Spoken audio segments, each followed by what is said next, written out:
Love you like a brother, treat you like a friend, respect you like a lover. I am going to be bringing you guys a series about wedding planning. As some of you may know, I am engaged. I am getting married June 2018, so in about 10 months. And I want to just basically share my experience and help all the brides to be, with the wedding planning process, especially because I quickly realized it's really not hard to plan a wedding.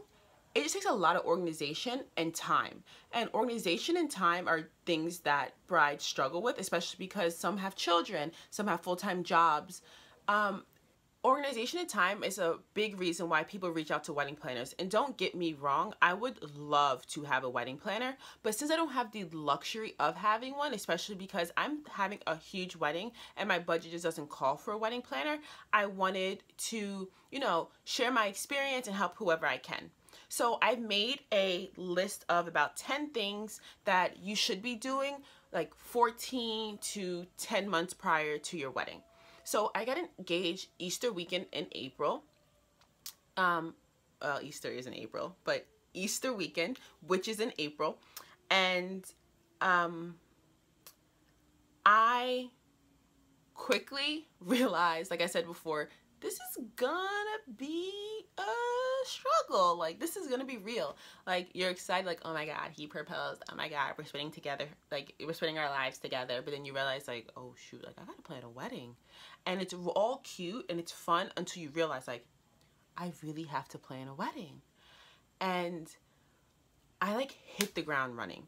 And I always tell my friends, they're always like, well, did you find a dress? Did you find a dress? I'm like, no, but like I have a venue, I have a caterer, a photographer, I have a videographer, I have this and I have that. Just because, like, and I will share later, wedding dress shopping has been a struggle for me. So I like procrastinate and like figure everything else out for my wedding just so I don't have to think about a wedding dress, which is actually like very important. But we'll get to that. So number one, I would suggest first is set a budget.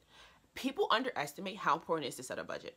If you don't know your budget or you're overestimating or underestimating how much things cost, you can really get in trouble really quickly, especially when it's time to like make your guest list and like pick a venue. Venues are expensive. I realized quickly that which I didn't know before I start calling and visiting venues, that they have an administration fee and they have taxes that they add on to per person. So when figuring out like per person, you have to take in consideration administration fees and the taxes. Good thing my fiance likes math, because he'll like start like calculating things in a calculator. He's like, babe, like it's over our budget, like it's like this. And I'm like, wait, why? He's like, you didn't look at the administration fee or the taxes. I'm like, you right. That's why like God put us together. Because he always keeps me in check. Like he like really keeps me in check. Like, no, like you have to take consideration X, Y, and Z. So it's very important to look at the administration fee and taxes when asking about a venue to help you set your budget. Calling around, deciding if like they have a caterer or you're gonna bring your own catering. I know some people are kosher, or some people have like ethnic or cultural preferences for food, and it's very important to ask the venue if you can bring your own caterer. And sometimes it's a cost to actually rent the venue, and then you have to bring, oh my God, don't look at my ratchet nails. So you have to you can bring your own caterer, but you have to pay a price for the day and then like research what caterer and then pay that separate price. So it's not necessarily cheaper all the time. It depends on the size of your wedding and exactly what do you want from your caterer and what do you want for your venue, but we'll get to that later. So definitely set a budget. Set a budget, set a budget, set a budget, set a budget, set a budget, set a budget. Like that, it's so important. And like I said before, take consideration how many people. And take in consideration what time of year you want to have it, what day you want to have it. And when setting that budget, what you have to do is, like, my mom like sat me down quickly and like told me, because I'm that girl who's like, so mom, I want to have it at a castle, I want fireworks, I want like dancers, I want to come up out of the ceiling, like I want to look like a queen, I want fireworks, like I want. And she's like, girl, I'm down for all that, but like you have to realize, like, you have to really sit down and say like what you would negotiate on and what you're like never gonna negotiate on. So I sat down with my fiance and I was like, okay babe, so what do you want from your wedding day? And I'll tell you what I want for my wedding day. We'll make a list and we'll take these into really take it into consideration when making our budget and like going to venues and picking vendors. So his only thing was he wanted it on a Saturday. And I was like, okay, yeah, I understand. He's like, you know, it's easy for people to travel. And with his actual like work schedule and his school schedule, we had to have like a certain weekend in June. So he was like, that's a non-negotiable because I want to go on a honeymoon right after and I want it on Saturday. So like when calling the venues, like we had to tell them a specific date and they're like, are you flexible? And we were like, no. Didn't we say this day? So like it cut a lot of venues out because they were booked, because crazy people book 2 years prior. And I'm thinking, wow, I'm ahead. I wasn't. Some venues were like, I'm sorry, we can't hold your wedding. And I'm just like, no. But yeah, so my non-negotiable was like, okay, I don't care if it's a Friday, I don't care if it's a Saturday, I don't care if it's a Sunday. I want to love my venue, and we about to spend some money on photos and video because that's the only thing I'm gonna have the next day. It's the only thing I'll be able to share with my friends and my family and our, you know, our future children. Like I want an amazing video after, and I want amazing photography. So once we sat down and we realized and allocated appropriately for the budget, because it is more expensive to have a wedding in Saturday, and it is more expensive to have like this great, amazing venue, and it's photography and videography. Oh my God, when did it get so expensive? Like I'm about to get a camera and start snapping as my side hustle because it is so expensive, but I'm sorry, I couldn't negotiate on that. So we had to cut, you know, our guest list a little, or if we had to cut like my dress cost, well not too much because you know, or we had to cut what he wears, or pick a more affordable honeymoon, we were going to do that because we knew like things we didn't want to negotiate on. So definitely in setting a budget, sit down with your partner and figure out what both of you guys want from your wedding day, because it's important that you both are happy. Number 2, create your guest list. So why I'm saying create your guest list so early is because when going to visit venues, some venues don't even hold the number of people that you want. So we're having kind of a big wedding. Well, it's a big wedding. It's like 225 people. So a lot of venues don't hold 225 plus people. So when researching what venues to see and making our list, we had to ask them, like, do you hold 225 people? And also people having smaller weddings, a lot of them have, especially in the summertime, as I will be getting married in June, they have limits like during prime wedding season of how many people like minimum you can bring. So some people say that you have to guarantee 125 people on a Saturday and like 100 people on a Friday. So if you're having a 70-person wedding or a 100-person wedding, like those numbers matter. Or if you're having a 400-person wedding, you have to know, like, can they fit my 400 people? Like, you don't want grandma sitting in the overflow room because she didn't have a seat. Ooh, my grandma would go off. So yeah, create a guest list before you go, just so you can have informative research and like educate yourself like the best on venues. Because like I said also before, you want to take the guest count into consideration, especially with the administration and taxes, because the more people, the higher the taxes, the higher the fees.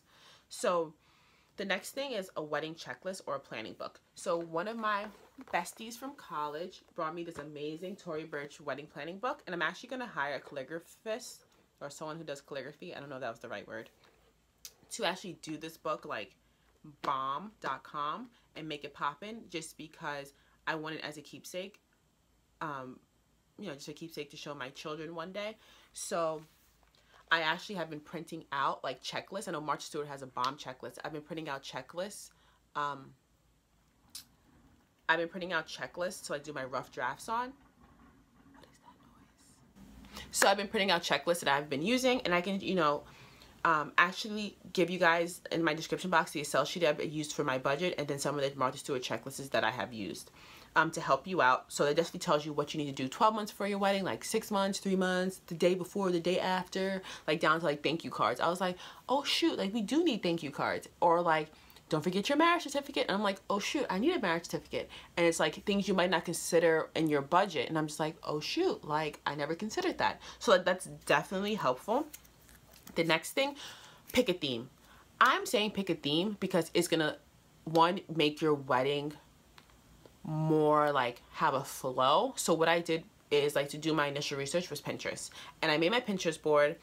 like Pinterest just helped me like organize my thoughts, especially when picking a theme and seeing what other brides have done, what other brides have pinned, and just like make it one flow. So I went from like how I want my reception to look, how I want my ceremony to look, about what dress I may want or what style I may want, what flowers I want, what I want my bridesmaids to wear. It just helped me like collect my thoughts and help me like reflect on what I picked. Because I would do something and then a week later be like, sis, what were you thinking?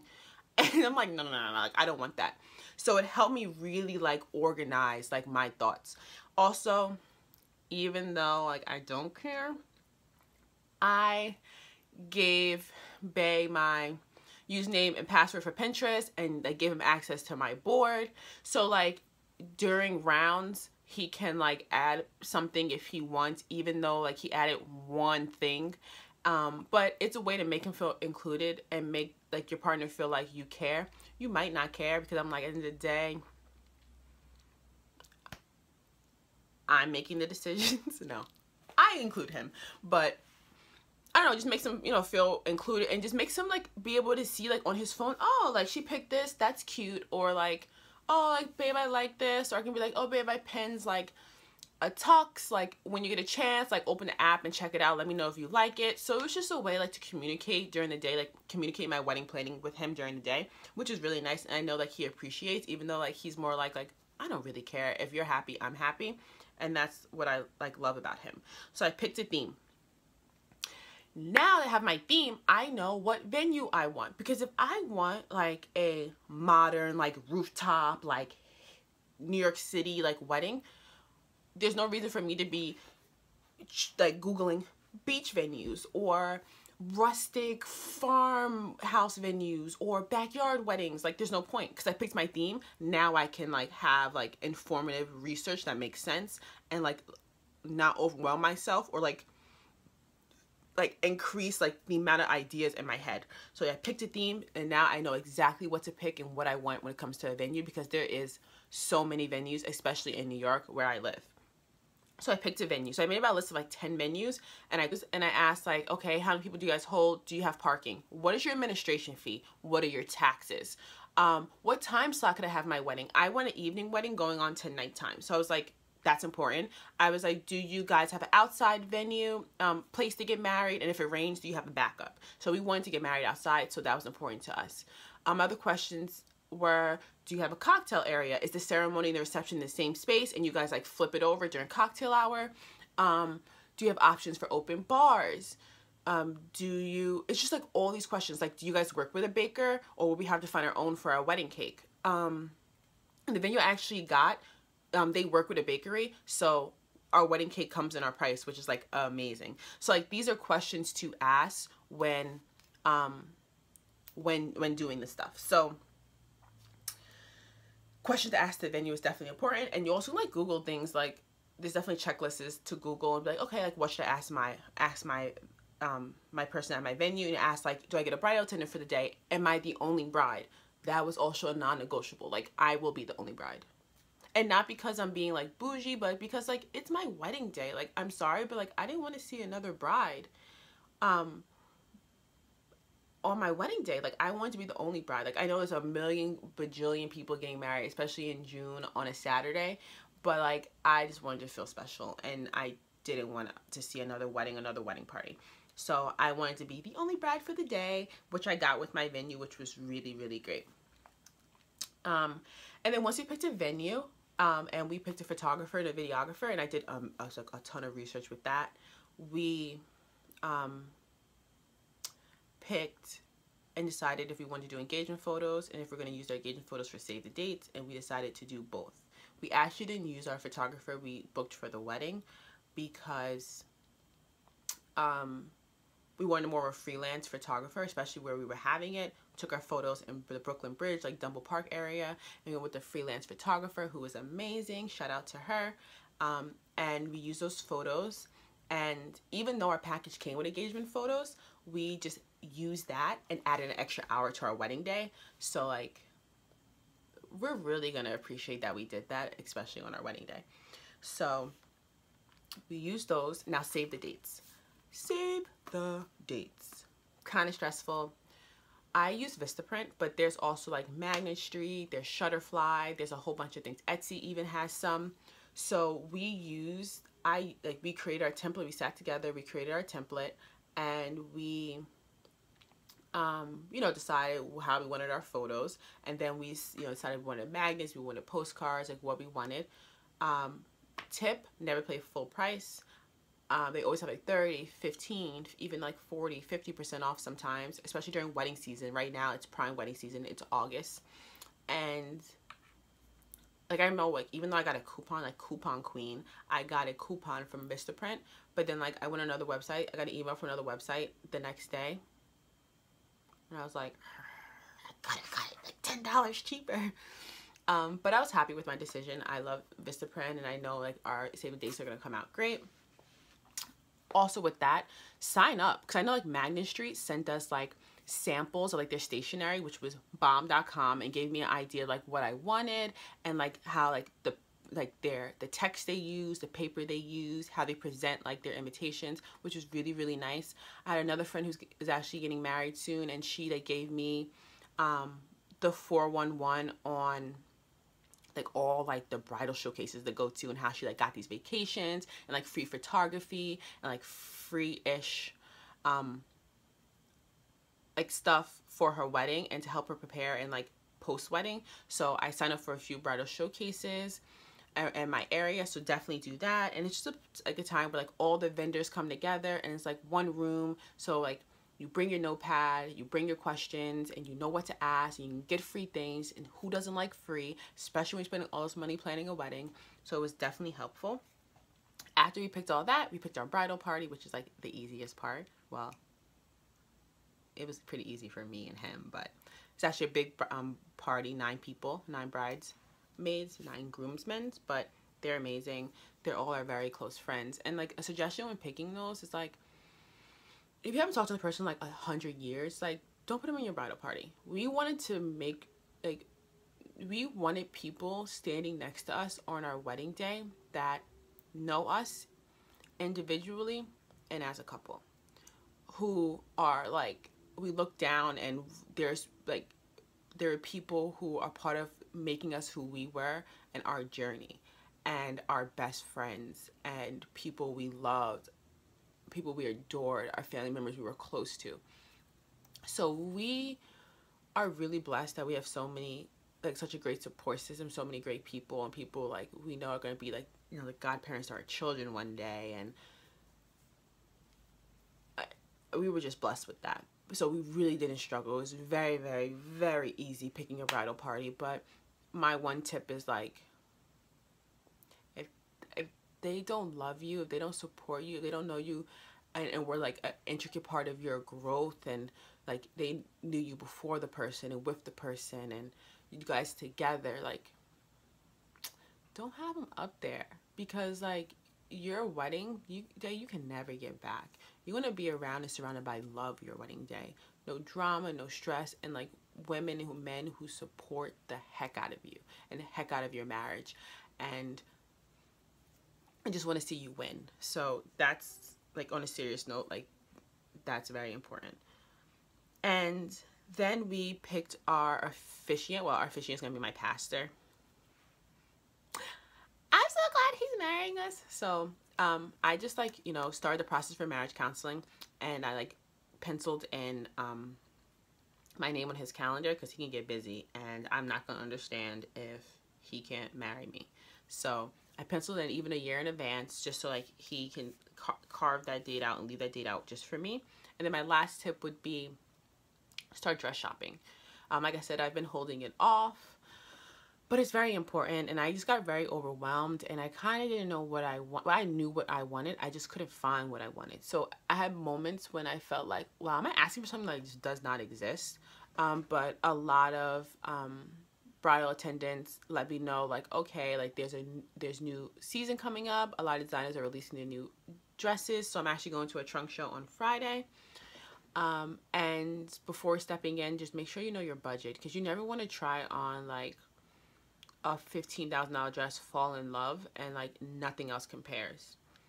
So definitely know your budget. Be conscious of what you're trying on. the worst thing is to like fall in love with a dress and then feel like you settled with something else. So, and also keep it small, but keep it small if people are very, very opinionated. My family's very, very opinionated, but I also had a day where like I went with my bridesmaids and I went dress shopping, and I really enjoyed it. I think it was real for all of us, like, oh snap, like Cindy's actually getting married. And for me, I'm like, oh my gosh, I'm actually getting married. And like, oh my gosh, like all my friends are in one room. Like that like is so rare, and I love that they all get along. And it was just like a great starting point to my wedding process. And just definitely start, because I'm running close, because you want to order 12 to 10 months before, and I'm at the 10-month mark and I don't have a dress. As for right now, I'm wearing this white t-shirt to my wedding and a pair of jeans. So definitely start that. Definitely make a budget. And going forward, I will be sharing more tips with you guys.